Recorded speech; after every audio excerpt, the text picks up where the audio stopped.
All right, so Technique Tuesday for this week. We're on our kettlebell train for this week. We're going to go through a movement that I love to do. It is great for shoulder stability, which, as we went through last week, is using a kettlebell to try and help with shoulder stability is a great way to improve your overhead position, which can help you get handstands, help you improve your strict press, your push press, your split jerk, so on and so forth. So, a kettlebell windmill.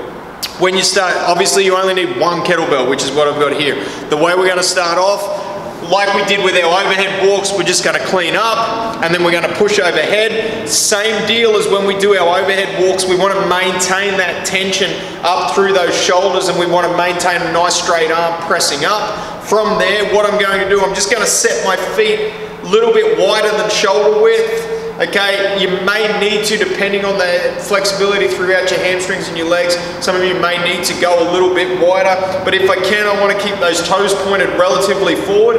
From there, I'm basically going to take this hand and I'm going to try and touch the ground by hinging. So I want to try and maintain a relatively straight leg. As a cue, when I do this movement, I'm going to look up towards the kettlebell, maintain that pressing up, go down, touch the floor if I can, and then come back up from there. That's one. So looking up, coming back, and going through. Now when I do this movement, what I want to try and maintain is maintain that good position. So maintain those feet outside my hips with my toes pointed forward. Try and maintain a relatively straight leg. If as I go down, I have to squat into it, I'm missing the point of the movement. I'm missing that big stretch through my hamstrings. So for some of you, if you're limited, you may find that this is all the range of motion you've got, and if that's the case, that's okay. Push to that end range of motion, really work into that, and then come back up from there.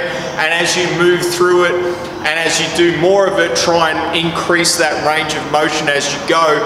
And the goal is to try and get all the way down to the ground with those nice straight legs, keeping that shoulder locked out, keeping that elbow locked out, and trying to keep that kettlebell centered.